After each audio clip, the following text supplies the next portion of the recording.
Welcome to Gogopreneur, where Gogo Bethke, your host, interviews badass rock star entrepreneurs of the world, figuring out who they are, how they got to where they're at, and the lessons they learned along the way so you can learn those lessons and turn it into money. Let's go get them. Hello, Alice. Hello. Thank you for coming for the Gogopreneur in-person podcast. You might be the only in-person we ever had. I think most of them we did online. Well, we're going to have one more today, so I guess there's going to be the two of you, but in person, you're the very first one. So thank you for being here. Happy to Thank you for making the long travel. So everyone, this is Elise Palacios. She built her six-figure business starting at age of 11, but also really start continuing on with that at age 18. Now she helps agents scale, lead, and build freedom-focused real estate businesses. And you are also a real estate investor and an HGTV House Hunter TV hostess with the mostest. And I'm just super excited to get to know you because someone being like the whole point of the Gogopreneur podcast is I really wanted to interview entrepreneurial mindset people, right? Because we are like a special breed. That's for sure. Definitely. If you can take that. Thank you. And I just really wanted to understand what did you do at age 11 that started you to be an entrepreneur? And let's just go back a little bit to childhood because I do believe in Romanian, actually, we have a saying that's called Cei 7 ani de acasă, which means the first 7 years from home. Right, which is the foundation. It's who you become because of what happened or who raised you or how they raised you. So tell me a little bit about you. Let's go right into the Sure. Yeah, I details. strongly agree with that. And whether it's positive or negative experiences, they're still going to shape you and determine how you respond to things in the future. So I guess it all began, my parents split up when I was 8, and it was a very ugly divorce that dragged out for 4 years. So at age 11, I found myself wanting a little bit more independence, which I had that mindset because I saw my mom working very hard. She had a hair salon at our house. And then I saw my dad working not very hard, struggling with some mental health issues and making very poor financial decisions. So all I knew was that that's not what I wanted, working very long days and struggling to even just make ends meet. So I started my cleaning business at 11. I used to make $5 an hour. Wow. Sometimes my mom would be like, the fact that I had to leave my customer to drive you somewhere, I'd almost rather give you the $15. And I was grateful that she did take the time to support the little adventure that I had started. And that eventually grew to be the first business that cultivated all of the skills that I use in my real estate and coaching businesses, because it's a matter of having confidence in who you are and what you bring to the table. And I was never the cheapest cleaning company by far, but we had high quality service. I grew to manage a team of people who were sometimes 3 to 4 times as old as I was. Wow. So to be earning respect at that age and being taken seriously by potential customers and also the teams that I was leading was an adventure. Wow. And I almost look back and wished I had mentors at that age, and I did not. Yeah, So. I mean, I didn't get really coaches for, I would say probably the last 4 years. Really? Wow. Yes, and I'm 14 years in, so for 10 years I was just winging it. I mean, I'm still winging it. We're all winging it every time, right? Exactly. But when you get coaches that they bend where you want to go, then it's not more, it's a little less winging it because you can just go to them and ask them. They already been there, done that. They can tell you what to do instead of you trying to figure it out. Why do you think it takes people so long to catch on to get a mentor or get coaches? Oh, well, the hyper-independence that my childhood trauma had brought on was definitely a part of it. I was like, I can figure it out on my own. And I was doing really well. I was earning a lot of money for my age. Yeah. A lot. And I was seeing my hard work have a lot of output, which was really rewarding. And after a while, you're like, I don't really want to work this hard anymore, which is how I've translated that into my other businesses and help agents do the same thing of I've never been in my sales business the agent who wanted to sell 50 homes a month. Like, that sounds exhausting to me, and I'd rather have my money work for me in other ways and help agents tackle the negotiations and the skill sets that I've been working on since such a young age of being able to sell what you can bring to a transaction, and that could be any business, but your ability to confidently express who you are and how you're going to help somebody through a process is really the most important skill set we can all further and develop. And also understanding how people act and make decisions is going to help you in any negotiation, which I love. That's my favorite part of real estate. Me too. Coaching. Negotiations. Me too. I love negotiations and marketing. Marketing comes easy to me, but negotiations I really enjoy. And sometimes it's a challenge. I love being that bulldog in the room, and I think it also has to do with the way I look, right? If they don't know me personally, if they know me personally, they know what to expect, right? But if they don't know me, they've never really heard of me or anything, and I'm on the other side of the deal. When I end up entering the room and we start negotiating, they're like, you could see on their face when they realize and I actually have a brain. That's honestly, and I tell agents I've worked with young males who are like 21 entering the business that I'd say, use whatever you think is your downfall to your advantage, because people are going to have their assumptions, and use that to your benefit. Like if somebody thinks you're young and you don't have opportunities, say, yep, you could hire somebody who has a lot of business who can do this very easily, or you could give me the chance to get there myself. And you can use a lot of that. So I remember that's exactly the line I used on my very first $1 million listing that I was interviewing for, right? And they were upfront. They told me, it's like, hey, we interview multiple agents. And one of her questions was, I remember it was in Pine Creek, Brighton. It's like everybody wants to live in Pine Creek, right? It was like one of the first gated communities. And I was like, oh my gosh, when I got in there, I was like, I want this listing so bad. And I remember she asked me, she was a dentist, and she asked me, so how many, have you had other listings in the neighborhood? And I was like, nope. She goes, have you sold any properties in a gated community? Nope. Have you ever had $1 million listing? Nope. And so she goes, then can you tell me why on earth would we hire you, right? And I was like, well, because for everybody else, you're going to be a number. To me, you're going to change my life. This is going to be my very first $1 million listing. And she gave me the listing. I remember the call, like, I don't know if you ever had like out-of-body experiences, like, what you were wearing, where you were. Yes. It was raining outside. I was in my little car. I remember the street I was on when I called Dwayne, and I'm like, guess who got $1 million listing? I ended up selling that property in 3.5 hours with $100,000 over, with a $70,000 non-refundable EMD. Amazing. And I was like, you don't need to do, you are our one and only offer. Like, you don't need to give me a $70,000. Like, I was negotiating the buyer's agent. I'm like, you don't need to do that. Like, you could lose this money. Like, why is this he's like, they have plenty of money. They want to make it non-refundable. I was like, I'll take 70 grand. If my sellers don't want it, I'll take it, right? But I remember using that exact same line. I'm like, for somebody else, it would be a number. To me, it would change my life. Mm-hmm. And I did. I talk about that $1 million listing all the time because it was life-changing. It was that thing that they started calling me the $1 million baby in the office, right? Because I sold something for, 3.5 hours. That was, at that time, my average was less than $300,000, so $279-ish, I think. And that property was 1.1, and I sold it for 1.2. So I know that feeling of being the first in something and negotiating, being honest. Like, I've never sold $1 million listing. And it's the shift in your mindset that makes it possible to happen again. Yeah.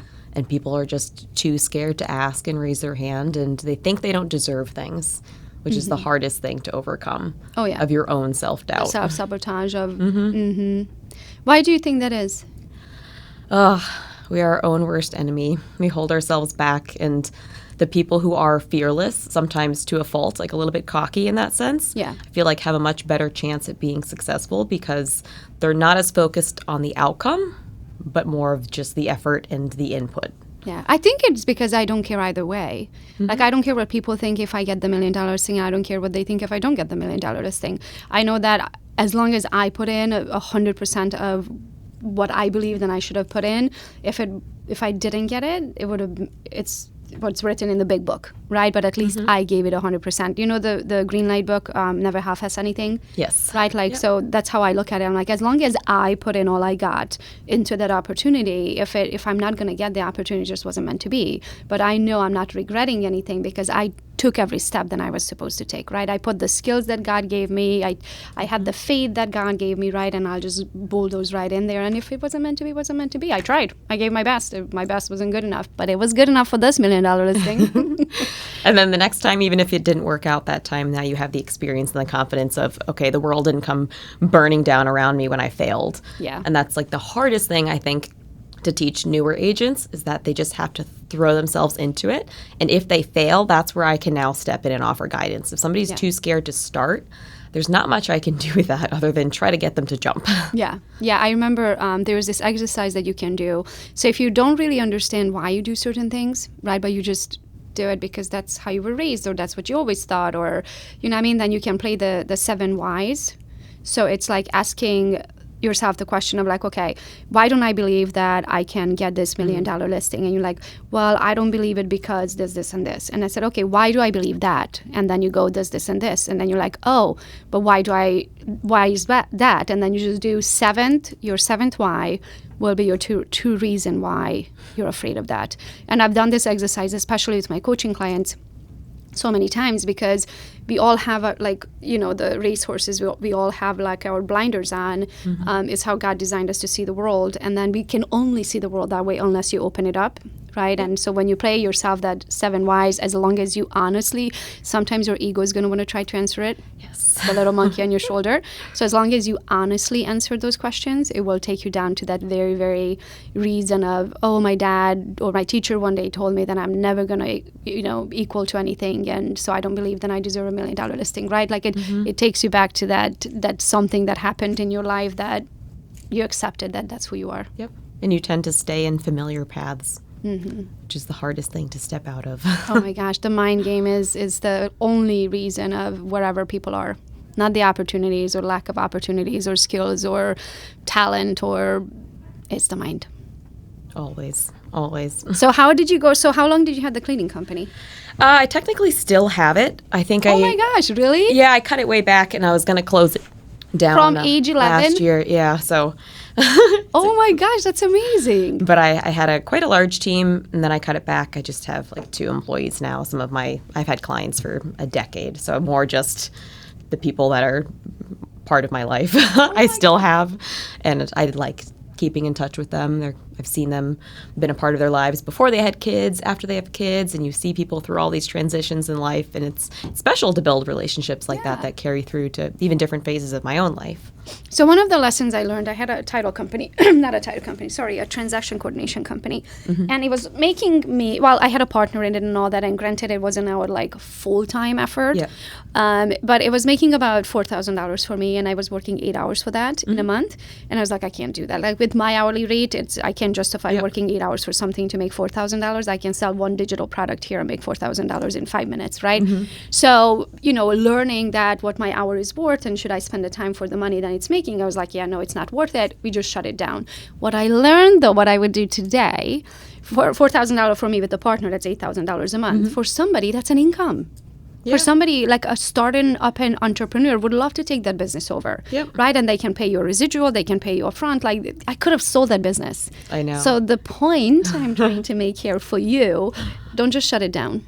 Somebody would love to take your book of business and take your clients over and grow it back up into what it was at some point, besides just letting something go away that you worked for so long. I definitely could. A lot of what I did, like I eventually got into commercial cleaning, which is where all the money is in cleaning businesses. Residential is solely just to give my employees hours that were steady and consistent. And then the commercial, it's not like you have necessarily long-term contracts, because I did like one time like a $10,000 job for like commercial construction companies and things like that. And that was very much like I had the relationship and they wanted to work with me. So things like that, when they transition into other leaders in that company, it shifted. So yes, I could have. Honestly, my entire mindset and my priorities of, okay, is this worth my time? Like the mental headaches that come along with managing employees at that level of labor, and oh my goodness, it was just the headaches that came along with the human. I call it the human capital. Yes, it's probably the hardest one to deal with, and you do definitely need to be a little weird to be able to deal with humans all the time, right? Like I look at my husband and I'm like, I thank the Lord that it gave me the ability to deal with stress the way I can. Like, I can literally just turn it off at 5. Like, I could have the shittiest day. 5 o'clock, I'm like, well, okay, the day is over. Tomorrow is a new day. We'll tackle this again. Where most people let that bother them, and it stews and brews inside of them, and then they have mental, you know, I don't want to say mental issues, but it affects the rest of your life. Yeah, and I've been accused of being too cold in that mindset. But to me, I'm like, well, why am I going to carry anyone, that I don't do through? like that will be the first. Every time an employee gets hired, right, Laura? Christy has a conversation with them of like, Gogo doesn't do feelings. Like, there's black and white with me, right? I even thought my team, then if they find, and we haven't had this conversation, Laura, yet, but if you find something that someone's fucking up, excuse my French, don't, like, give me a heads up warning, which pretty much means use the word, I found something fascinating. And then if you tell me ahead of time, like, hey, Gogo, I found something fascinating, then I know it's coming. Then I know someone's fucking up. Someone made a big mistake. Like yesterday, someone was hacking my PayPal account for 6 months. Oh, no. So the first month, they only had 2 charges. Then the second month, they had 3 charges. The third month, they had 4 charges. Then 5, and now we are up to 8 charges. But it's like, you know, like it's not something that you would be like, what is that? Come to find, I have no idea how to do it. We are in the process of figuring that out. But like things like that, right? So instead of Christy coming to me and be like, hey, someone's stealing your money, she's like, hey, I found something fascinating.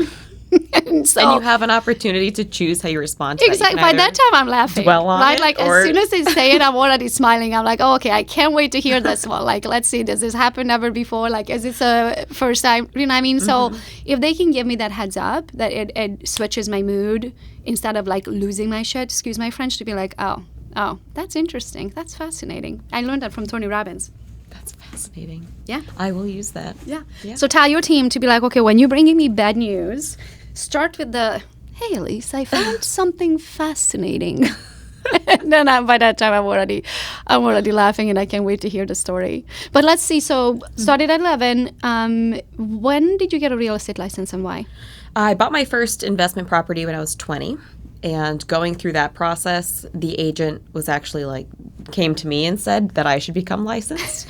And I had already been thinking about it just because my boyfriend at that time, who became later my husband, was a contractor himself and had always talked about investing. He had talked about investing for 10 years. And I was like, well, I'm ready. I have a lot of money saved up that I've just didn't know what I was going to do with. But a lot of my mentors at that time in my life, I worked in a couple of restaurants. They also owned a lot of real estate. And I started to ask a lot of questions. And I had one boss that was like, well, I was like, how much money do I need to buy something? And he was like, you have plenty, just buy. And then I was like, but I don't know enough. You know, that I'm like, I know there's so much more to this. Well, you don't know because you haven't done it. As soon as you do it, you're like, oh, now I know. And he was like, just buy something. That was the one piece of advice. And that's what I tell people now who are waiting to invest for the perfect deal. I'm like, even if it's not the perfect deal, dive in, fail, and then you'll learn a lot. And then you'll do it again, and it'll be way better the second time. Yeah. Like, you're not, like, the worst thing that happens is you lose money. And in my mind, just go make more. Yeah. But if you look at like real estate, right, in a 10-year period, it never lost value. It always goes up, exactly. Right? So unless you're doing it to flip it, which I'm not a flipper, I don't have patience or time for that, nor do I want to make money to then pay it out on taxes, and it's a revolving door. It's that was my first. Yeah, constantly making money, and then you're like, oh, well, I have to buy another piece of real estate. So, and the 1039 exchange or whatever that thing is called is just too complicated. Like, to align all the stars to sell something and find something in the meantime and never touch the money in the middle. And I was like, we just buy and hold. But how, I mean, I understand why someone told you, but how come do you think people, like 20 is so young to become an investor? I moved out when I was 16, so in my world it wasn't that young. I was ready. Living on my own. I was ready. I moved out when I was 14, but I lived in dormitories and college and all that, so it was a little different. But why do you think people don't invest? Fear of failure in a more public setting. I think if you fail in a more private thing, there's less shame that comes along with it. And I think when you're like excited about a new project, you tell people and it's out there, failing is a lot more of what people assume to be something to be judged by.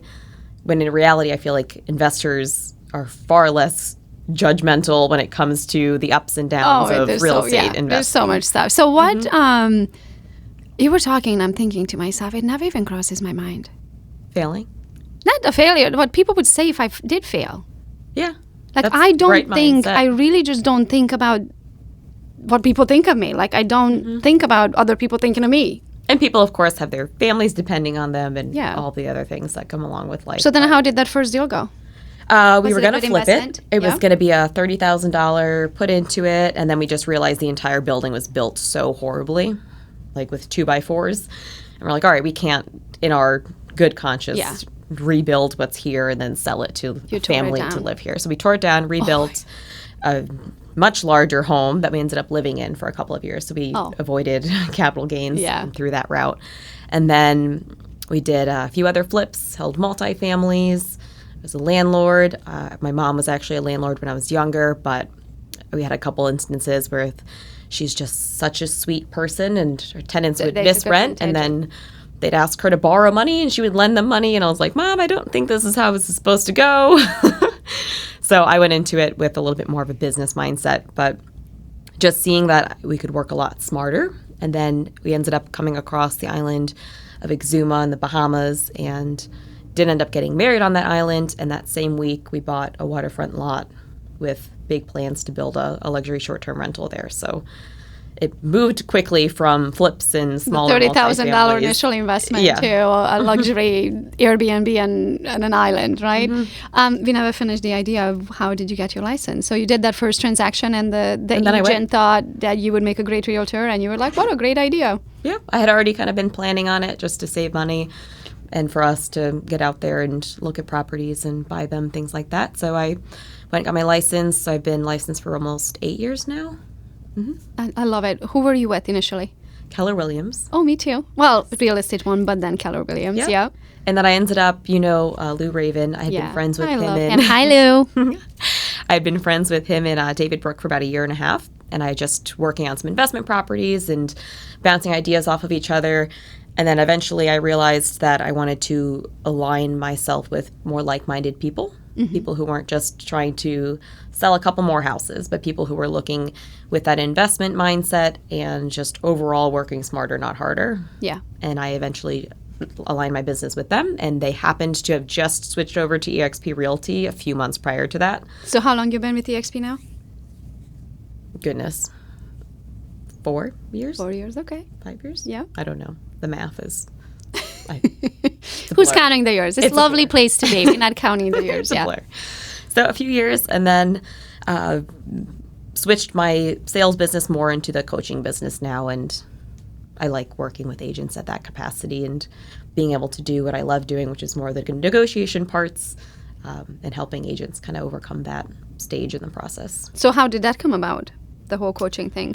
Because it's kind of hard, like, coaching is, it's a good source of money, but it requires a lot of time. And I think it also requires you to stay at home in front of the camera or the computer versus you being in the field. So it's a very different job than being a realtor. Like when I was a realtor full time, I was always on the road. I was out here in cocktail hours and happy hours and, realtor events and clients and, past client parties and listings and open houses, and I was like always so busy, and I was always like running from, I remember always had to have like boots or flip-flops in the car for the weekend plan properties, but then I was like, but I have to have high heels in case I have an event that evening. Right? So I'm like, I went from like boots and dirt to like high heels and throw a jacket over it and go to an event. So it was so busy, right? And then going from that to the opposite side where you're just sitting in front of the computer and talking to people to help their business. It's an adjustment.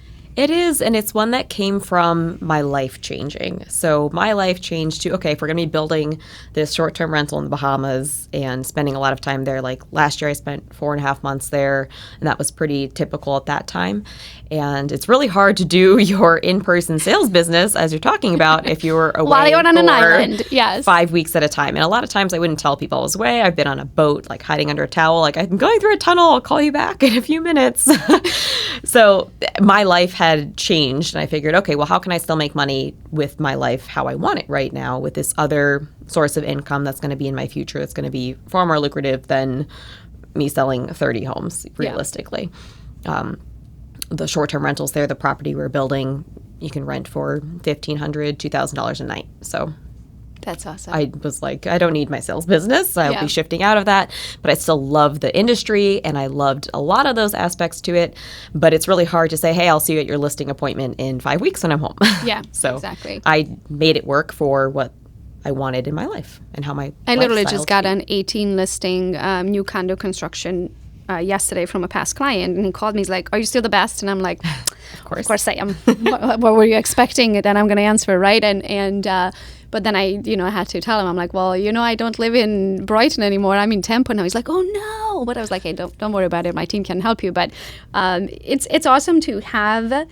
Still, the past clients love you years and years and years after. But yeah, you're going to have to figure out the infrastructure if you don't want to lose that book of business. So now I just end up using I don't have my local team up in Michigan anymore, so I end up referring things out. So what is your coaching program called?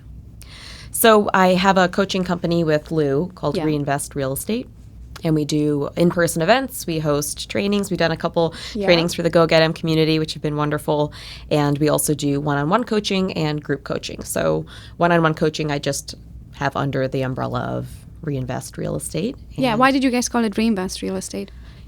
It initially started way back a few years ago. We've been doing this for 5 years, I want to say. We were on a call with our partners, John Pugh and Meyer, over in California at eXp Realty, and somebody had talked about how they were doing this networking event called Let's Talk About Real Estate. And I texted Lou while we were on the Zoom call, and I said 2 words, taco costumes, and he was like, F no. And then 3 weeks later, we're at a Mexican restaurant with taco costumes on with a group of real estate agents, and we do that monthly now. And that was honestly the start of Reinvest Real Estate. Oh, that's fun, yeah. And the name came from reinvest in yourself, your business, and your future. Yeah. So reinvesting your time to amplify the output and all of the energy. So let's talk about that. I guess the conversation started with the whole idea of why do people not invest into themselves with coaches and mentors and all that. And then, let's just continue on the idea of the subject line. So who do you think is your ideal client? Like the ones that actually pull the trigger. Yeah. And want to work with you and understand the importance of reinvesting into themselves. Yeah. I have our ideal avatar of agents that we have the best chance at helping. So obviously I don't have a huge team. I have a team within a team, which is fantastic. I'm part of the Brooke Team. I'm a mentor and leader within that structure, which helps. If we have an agent who's newer, we can plug them into the Brooke Team model. Yeah. And then the coaching with just eXp or agents from other brokerages is more agents who sell typically at least $5 million in production. I like to see that they're doing something and taking action because... And also at that point, they can afford you. Yeah, and we get easily burnt out helping people who aren't helping themselves. Yeah. So I like to see some level of production. So typically between 5 to 25 million in production is where I help agents who are doing well and who are busy kind of hit that next level of business, implement systems, make their first or second hire, and use showing agents and really help kind of earn their time back. Oh, I love it. That was my next question. Of what do you enjoy teaching them? So then what is your favorite thing to coach people on? I love when I can see potential and confidence in somebody and they don't see it yet. That's my favorite part. And then those first few moments where you almost have to put them in situations where they find it themselves. Like I could sit here and tell you that you're amazing and you're going to do wonderful things, but if you don't believe it, those are just words. Yeah. Exactly. So to have to put people and to know when they're capable of learning that next stage is so unbelievably rewarding. To see somebody go through and then realize they figured it out themselves, or they now have that next level of confidence because they learned it the hard way through action, through guidance as well. Yeah. And they don't realize that I was kind of planning it all along to unfold that way. Yeah. And that's just, it's amazing. I do an exercise called CPR. I actually learned this one from John Kitchens. Credit to you. So CPR, C is what is your commitment? So that's your C. P is what is your penalty if you don't do it. Yep. And then R, what is your reward when you got it done, right? So I give this to my coaching clients all the time. They're like, well, I'm like, this is what I would like to do. I'm like, You do it or there's no like doing it. Like there's a do it or don't do it. Like shit or get off the pot, right? I always stop people mid-sentence there. I'm like, let's rephrase that. There's no try. I love when people say, well, I've tried. No, there's no trying. There's doing. There's no trying, right? And so I'll give them a CPR. So I said, okay, what do you want? And they're like, this is what I want. I said, okay, cool. By when do you want it? And then we give it a deadline. I said, okay, what's your penalty? But it can't be like, oh, I can't use my phone for an hour. Like it can't be something silly and small. It has to be something that hurts. Equally, whatever this goal is, and if you were to achieve that, right, what would equally be painful if you didn't achieve that, right? People will do like they will donate the opposite presidential party, or they'll sleep on the floor for a month, or they can't hug their kids for a month, or no coffee or alcohol for a month or something, right? So something that hurts. And then the reward is something that you always wanted. Like maybe it's like, oh, if I could just go get the 4 seasons a day by myself, put my phone face down and get a massage and sit by the pool and sip mimosas, whatever that thing is for you, something that you like, you would look forward to it. But then you also have to be a man of your word and actually do those rewards or do the penalties, because if you don't, you're teaching yourself that your word doesn't count and you can't say anything because there's no consequences. Agents clear their entire calendar, because if they have a really full calendar, they're not doing anything on it. You're just telling yourself that it's okay. You're busy not to follow on a through treadmill. on your own word. Yeah. So I'm like, I'd rather you have 2 things in your calendar that you do consistently than have a full calendar with things you only do sometimes. Yeah. So it's like the first step of figuring out your schedule and what hours you have available to put into your business, and then making those hours as effective as possible. Yeah. So what are you looking forward to? What am I looking forward to? Well, as I told you earlier, I did just get a divorce this year. And it's really hard, especially when you have people who are looking up to you, to be open and talk about those things, because you're the one who's supposed to have everything figured out. I'm building this luxury short-term rental in the Bahamas. Life is fantastic. Social media makes it all look great. And then the reality can be sometimes very different. And could be in a very unsafe, unhealthy relationship where I eventually got to a point where I could no longer go on. So my excitement right now is for a future where I have support from people who love and care for me, and I take a little bit of my own advice and have a lot of faith this year of things will work out how they are supposed to. Yeah. Oh, that's awesome. That's awesome. What do you first thought on your mind? What do you know for sure? Oh, that I'm going to do amazing things this year. I love it. And there was no hesitancy either. No. You just know it. I love it. Well, thank you so much for making the drive. What is the drive? That would have been a long drive. The flight, I'm assuming you flew, right? Did. I was actually in the Bahamas this past week, so I had a quick layover and figured. Oh my gosh, I love it. That's awesome. So what is the best way for people to get a hold of you? Honestly, probably through Instagram at Elise P13. How do you spell Elise? ELISE. Yep. P13 at Gmail. Or at my email there. But Instagram is the best, and I respond messages there and stay connected. And I love it. And if anybody wants to coach with you, they can just message you there. I love it. Thank you so much for being here today.